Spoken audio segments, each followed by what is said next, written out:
Hola, ¿qué tal? Les saludo, soy Francisco Rodríguez. Me da muchísimo gusto darle la bienvenida a este índice flamígero.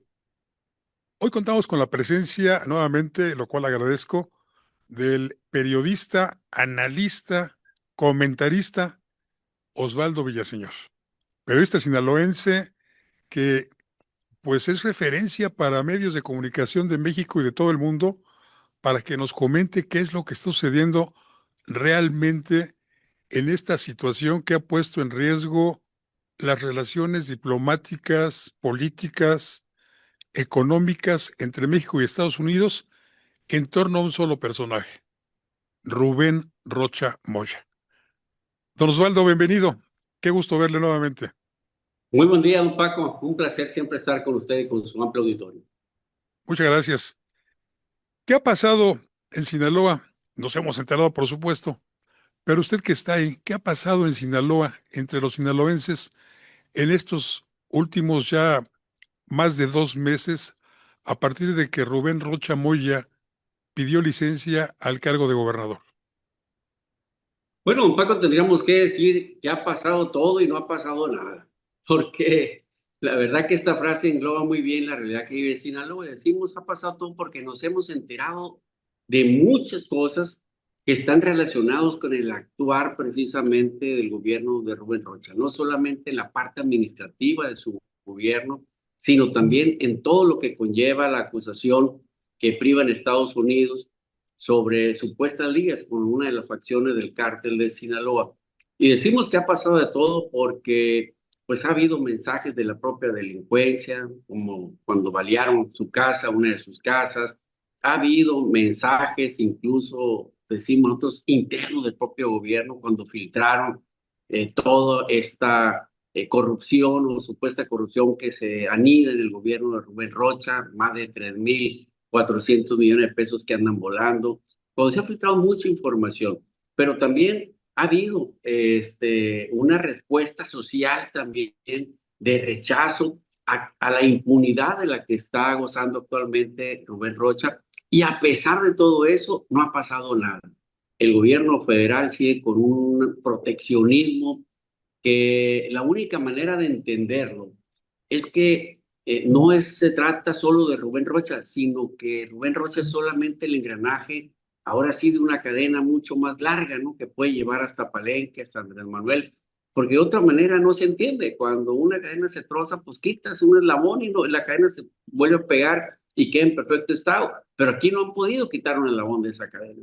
Entonces, te lleva a pensar mil cosas de todo lo que está o posiblemente está detrás de una participación de Rubén Rocha, que tendríamos que decir a estas alturas, ya podríamos estar convencidos que no fue digamos, una participación solitaria o una decisión suya el tener posibles pactos con la delincuencia organizada, sino que tiene que venir de algo mucho más grande y algo mucho más profundo. De ahí que se le proteja hasta el día de hoy e incluso se esté hablando de una posibilidad de que regrese al cargo de gobernador. Sí, eso es muy delicado.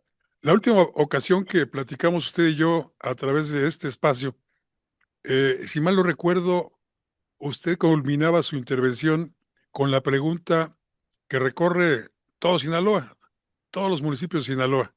¿Y el Rocha? ¿Hay, hay alguna ubicación?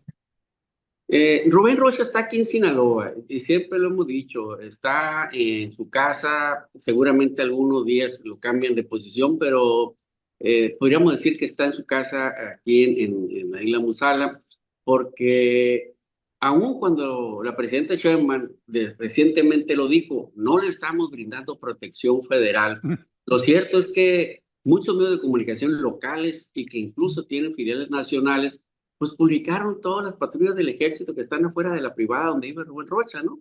Entonces, es una verdad que aguanta muy poquito la de la presidenta, porque rápido se exhibe como una mentira, ¿no? Pero nosotros también, nosotros advertíamos, cuando Rubén Rocha fue a comparecer, o mejor dicho, voy a cambiar y voy a usar los términos que empleó la Fiscalía, lo invitaron a una plática de la Fiscalía General de la República, Delegación A, Sinaloa, a tomar pues cafecito. a tomar un café, hombre, ya que dijera pues, que de él no sabe nada, ¿no? Así como no sabe nada la presidenta, pues tampoco sabe nada él, ¿no? Entonces lo invitaron a tomarse un cafecito a la fiscalía y bueno, lo primero que vimos, y lo contestaron todos los medios de comunicación que estaban presentes, es que delante de la Suburban donde iba Rubén Rocha iba una patrulla de la Marina cargada de elementos y muy artillada. Y detrás de la Suburban de Rubén Rocha, cuando menos contamos 5 más, o sea, seis carros de la Marina fuertemente artillados con muchos elementos custodiando a Rubén Rocha. De ahí que en ese tiempo nosotros dijimos, bueno, ya supimos quién cuida a Rubén Rocha, es la Marina. Y el propio gobierno se encargaba de decir que la Marina, pues, le trabaja a Estados Unidos, así que pudiéramos decir, pues, el que lo tiene vigilado es Estados Unidos, a través de una dependencia del gobierno mexicano. Entonces, sí hay protección policial federal para Rubén Rocha. Lo tienen vigilado, lo están protegiendo. Es la gran pregunta que muchos se hacen, ¿no? Y el que quiera creer que realmente lo tienen vigilado porque lo van a entregar en cualquier momento, pues eso es lo que creen. Y los que dicen, no, es que lo están protegiendo para que no le pase nada y la muestra de que Andrés Manuel lo va a cuidar y lo va a regresar al cargo, pues también lo cree. Aquí a estas alturas ya todo el mundo cree lo que le cree conveniente, ¿no? Lo que resulta increíble es que haya personeros del partido en el poder. Esto que yo llamo el movimiento de resentidos y narcos, Morena, Está bueno que, eso. que haya, que haya personeros de este organismo de interés público que digan que van a ganar las elecciones el próximo año, que las encuestas favorecen a los guindas. Es verdad esto, porque la sensación que tenemos en otros puntos de la República, incluso en el extranjero, es que la gente lo que menos quiere es que se repita la amarga experiencia de que este partido vuelva a tener en sus manos el control político, económico y social de una entidad tan importante como lo es Sinaloa. Mira, don Paco, la mayoría de las encuestas a estas alturas, en este tiempo, mejor dicho, la mayoría son encuestas de inducción. O sea, aparecen quienes quieren que aparezca, tienen el resultado que quieres que tenga, y con eso, a través de ello, influyes en inducir un posible posicionamiento a futuro, ¿no? Aquí, por ejemplo, ahorita que estamos en el tema del proceso adelantado de Morena, uno de los aspirantes, de los supremos aspirantes, como yo le llamo, Gerardo Vargas, dice, es que ni siquiera me ponen en las encuestas, dice, cuando yo venía ganándolas todas, ¿no? Entonces, es el más claro indicio de que en la encuesta se pone el que quiere, el que paga la encuesta, quiere que pongan y listo, ¿no? Pero más allá de esa realidad de las encuestas de inducción, yo creo que el problema más serio, don Paco, es que no vemos quién esté construyendo una verdadera oposición en Sinaloa. Eso es. Y cuando yo digo quién la está construyendo, no me voy solamente a si está construyendo una gran alianza de partidos, porque yo creo que esa tampoco sería la solución. Ya la vivimos en el 2024. Se ocupa más allá de una alianza de cúpulas de partidos, se ocupa una gran alianza social, ciudadana, donde todos los partidos y las fuerzas y las estructuras de los partidos, la militancia de los partidos sean los primeros en abrazarla, pero para eso ocupan un tema común o una causa común, que sin lugar a dudas tiene que ser rescatar a Sinaloa. Pero ¿qué vemos en Sinaloa actualmente en esos partidos políticos que hablan de construir una alianza, pero entre los dirigentes pues se pelean? Recientemente aquí veíamos, por ejemplo, a un Manuel Cloutier, que es uno de los constructores que se dice de esta gran alianza, pero pendejeando al dirigente estatal del PRI, y no Ujú. lo dijo nomás así, lo publicó incluso en un Sí, mensaje de X, ¿no? Entonces, difícilmente cuando tiene ese tipo de personalidad, con ese tipo de actuaciones por parte de quienes deben ser los grandes constructores, pues se va a alcanzar el objetivo deseado, que en este caso es formar todo un movimiento, todo un frente opositor donde se anteponga el interés de rescatar Sinaloa a los intereses personales, pero mientras los intereses personales se siguen anteponiendo, pues no van a salir de decir aquel me cae gordo, aquel está visco, aquel está narizón, aquel torejón, y de ahí no van a salir y difícilmente van a construir una alianza que ponga como fin supremo el rescatar a Sinaloa. pero hay un ingrediente que me gustaría comentar con usted. ¿Qué tan confiable es Morena ya para la delincuencia organizada?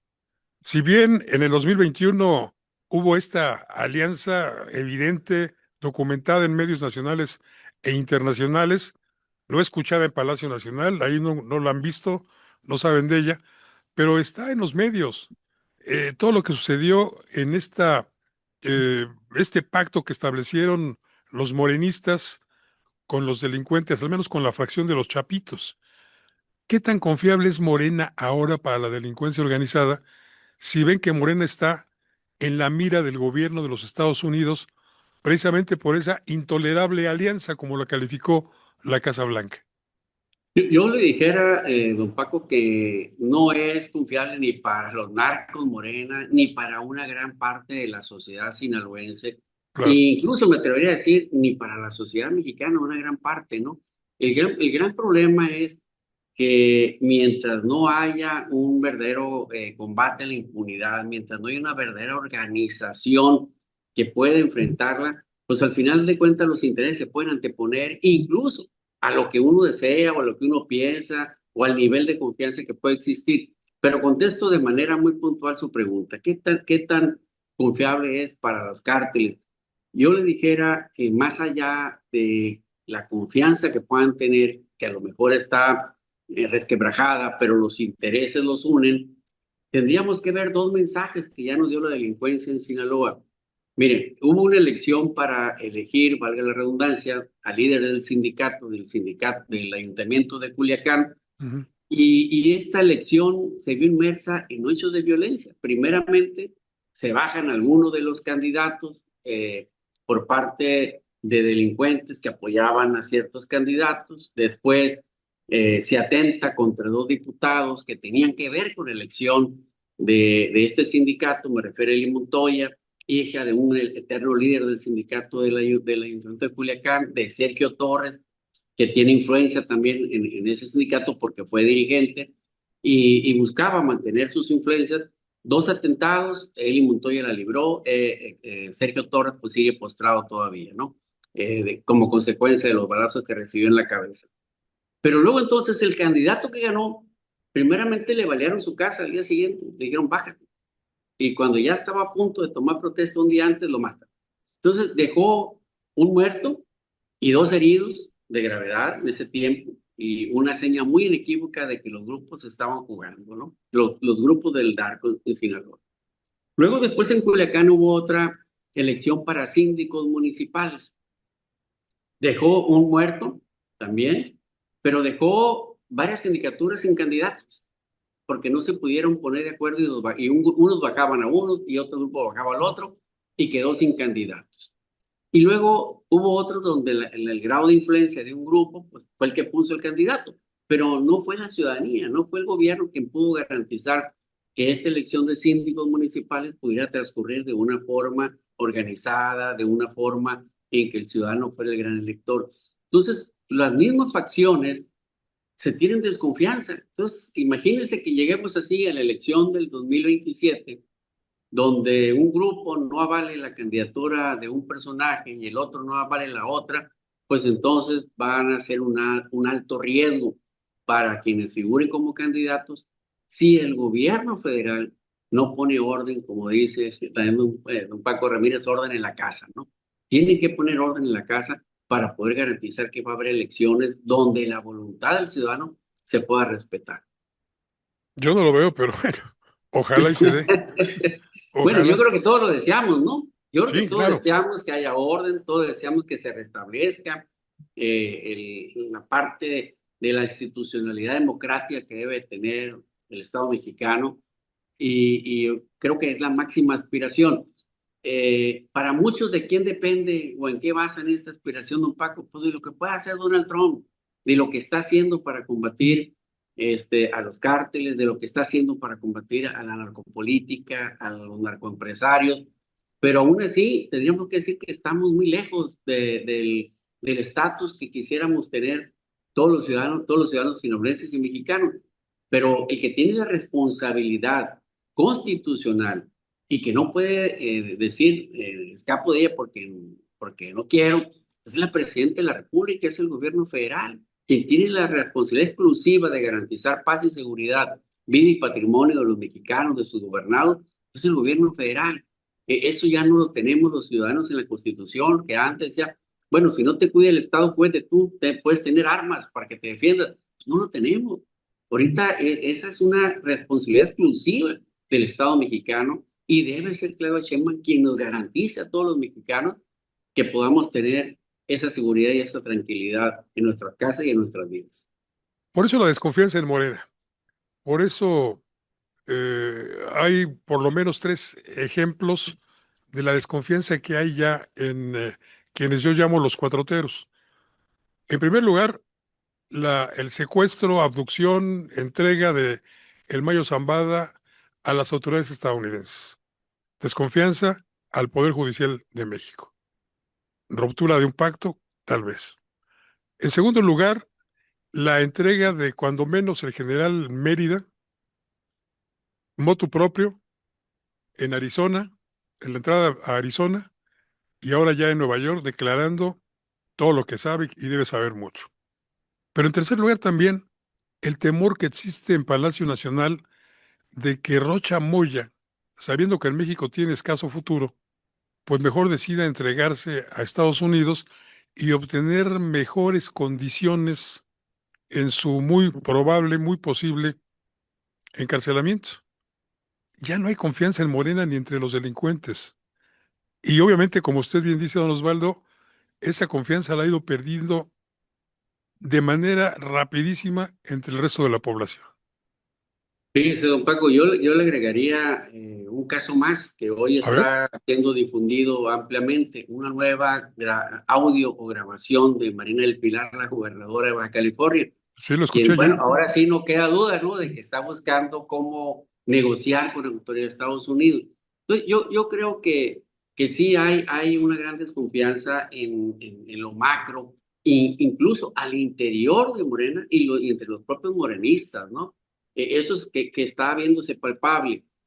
Hoy, de hecho, en nuestra columna, don Paco, que probablemente no la publica usted, hablo de un pasaje del por qué le puede tener tanto miedo de que Rocha pase a ser pues un enjuiciado en Estados Unidos y retomo un pasaje de Rubén Rocha de noviembre del 2022, cuando él balconea a algunos compañeros periodistas que supuestamente fueron a venderle asesoría, información de primera mano, y los balconeó y le dijo, hey, a mí no vengan a contarme nada porque yo soy muy boquiflojo, yo no guardo secretos, mi pecho no es bodega, ¿no? Bueno, y entonces con esa personalidad con la que se autodefine Rubén Rocha, pues imagínese que vaya a parar a Estados Unidos ante un juez. Bueno, pues si su pecho no es bodega y es muy boquiflojo, imagínese todo lo que podría contar y que pueda llegar a niveles mucho más altos. De ahí de que digo, por eso están tan empecinados en mantener tranquilo a Rubén Rocha, ¿no?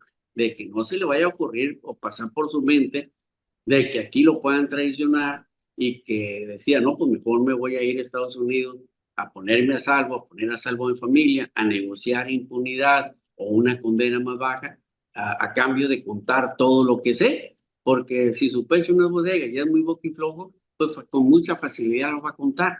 De ahí que haya cierto actuar del gobierno mexicano por estar manteniendo tranquilo a Rubén Rocha, dándole seguridad, de personal en su casa, su familia, dándole incluso la certeza de que siga gobernando, porque sigue gobernando tras bambalina, claro. dándole certeza de que esté participando en la sucesión suya, porque de los 13 aspirantes, supremos aspirantes que se registraron, 8 o 9 son de él, y a los 8 estaba ayudando. Por ejemplo, a todo el personal del DIF le encargaron que promovieran la figura de un diputado, Cristian Espinosa. Todo el personal de la CENTE está con Graciela Domínguez, todo el personal de turismo, algunos alcaldes con Estrella Palacios, todo el personal de bienestar y parte de la estructura de las que tengan el gobierno con Omar López, y así se van a uno por uno de los aspirantes que él pudo colocar en una señal de decir, yo todavía tengo control sobre el gobierno de Sinaloa, tengo control en Sinaloa, y aquí estoy, no me pueden dejar desamparado, ¿no? Si no gano la candidatura con alguien mío, pues denme oportunidad de negociar. y seguir negociando la impunidad y posiciones. Entonces, por eso la gente dice en Sinaloa, oye, pues, ¿qué está pasando? O sea, no puede ser que con tanta evidencia que se ha mostrado, por eso iniciamos el programa, ha pasado todo y no ha pasado nada, y aún así, pues se siga todavía en Sinaloa como si no pasara nada. E incluso se esté evaluando la posibilidad de regresar a Rubén Rocha al gobierno. Al costo que sea, pues tal parece que puede ser que sí, ¿no? Y entre esos costos, don Paco, vendría precisamente cómo la va a ver el hecho de que regresara Rubén Rocha, el otro grupo, la otra facción del narco, ¿no? La Claro. que fue a balearle su casa. Y eso lo tienen que meter en la licuadora también. Y tendrían que evaluar cómo lo va a tomar, si va a despertar una furia en Donald Trump, en las autoridades de Estados Unidos, o cómo lo va a tomar. Oye, el mensaje de que vinieron por el Mayo es un mensaje inequívoco de que pueden venir por Rubén Rocha. Pero si todavía no lo crees, que pueden venir por él, pues está el caso de Nicolás Maduro, que fueron por él también, hombre. Y si no lo crees, pues está el caso de ese bombardeo que se hizo a una cabaña donde estaba uno de los líderes del tren de Aragua. Entonces, están dando demasiada evidencia, tan demasiada información como para que digas, hey, no tienes escapatoria, ¿no? Pero aún así, el gobierno mexicano lo sigue protegiendo y lo puede regresar, si así lo quiere y así lo desea, al gobierno de Sinaloa de manera formal. Finalmente, don Osvaldo, ¿a quién temerá más la 4T de que hable? ¿Al Mayo Zambada, que ya lo hizo en sus deposiciones ante los fiscales estadounidenses, o a lo que pueda decir Rubén Rocha en el inminente, porque seguramente así será, en el inminente caso de que llegue a los tribunales estadounidenses? ¿Cuál de los dos sabe más? Yo creo, don Paco, que a estas alturas del partido, independientemente que digamos que el capo más informado es el Mayo Zambada, tenía 50 años sin que se le tocara, Estados Unidos a estas alturas ya no ocupa ni lo que le diga el Mayo, no ocupa ni lo que le diga Rubén Rocha, porque imagínense, tiene a tantos ya que están colaborando, que incluso ya lograron tener acuerdos de confidencialidad, de que los lleguen a nombrar testigos protegidos, que a estas alturas no tienen duda de nada ya en los Estados Unidos y deben de tener las evidencias suficientes para actuar cuando a ellos les convenga también, porque hay que decirlo, no es que tengan un ferviente deseo de aplicar justicia. No, también juegan con el score y también juegan con un interés, ¿no? Claro. Cuando ellos quieran van a aplicarlo, pero tienen toda la información del mundo. Imagínense, el propio México les mandó 93 capos de la droga que ya estaban siendo procesados en México y que gozaron de la impunidad y de la complicidad del Estado mexicano, no solamente de la 4T, sino incluso de gobiernos anteriores también. Entonces, tienen toda la película ya los Estados Unidos y tienen todas las confidencias que han hecho muchos capos. Incluso hoy está saliendo el acuerdo de cooperación que llegó el Jando, el piloto que llegó al Mayo Zambada, el piloto que le regresó México a Estados Unidos, y él está hablando, y ahí están las hojas, incluso los manuscritos de las confesiones que él hace, y cómo participó en los envíos de drogas, de armas, de mover a los capos, de cómo tenían la protección en los aeropuertos, de las autoridades. Entonces, imagínense, si un capo menor como el Jando, que era el piloto, está hablando de esos acuerdos y de esa protección que brindaba el gobierno, pues imagínense qué contó ya Ovidio Guzmán, Joaquín Guzmán, que fueron directos a establecer un acuerdo de testigo protegido. Pues que esos contaron todo. Y lo demás que se han llevado, que también buscaron ser testigos cooperantes o protegidos, el propio Gerardo Mérida, que está buscando ser testigo protegido y que está entregando información. De hecho, hoy el Santiago Levy habla de una carta que le mandó personalmente Así es.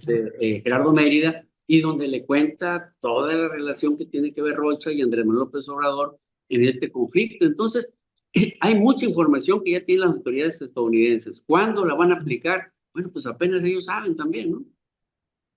Dice que terminando el Mundial. No, pues para México ya terminó el mundial, hombre. Pues sí, ya. Yo creo que ese es el desespero de mucha gente porque dice, bueno, ya que termine el mundial. Lo cierto es que hay condiciones de mucha vulnerabilidad, don Paco, para muchos personajes mexicanos, porque incluso hasta la guerra de Irán puede jugar en el destino que jueguen o que puedan tener estos personajes. ¿Por qué?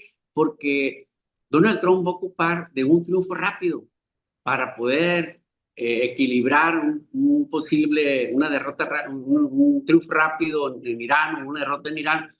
¿Y cuál es ese triunfo rápido? Pues México, hombre, ese triunfo rápido que pueda tener, que se vengan por algunos capos, que vengan por algunos narcopolíticos, que puedan incluso hasta nombrar narcopartido, Morena, que son de las apuestas que muchos están haciendo ya, que se pueden venir en el futuro inmediato, ¿no? Imagínense que no llegue Morena a la elección del 27, que sea nombrado narcopartido por Estados Unidos, pues entonces sería el fin de Morena.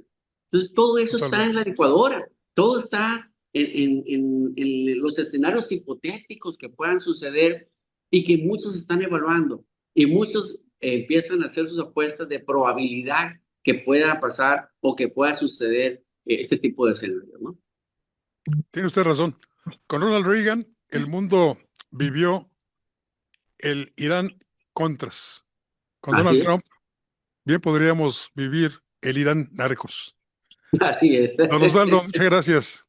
Habrá que estar pendiente, don Paco. Un placer estar con usted y con su auditorio, Al como siempre. contrario, muchísimas gracias. Muy, muy esclarecedora su participación, como siempre. Muchas gracias, Paco. Pendientes.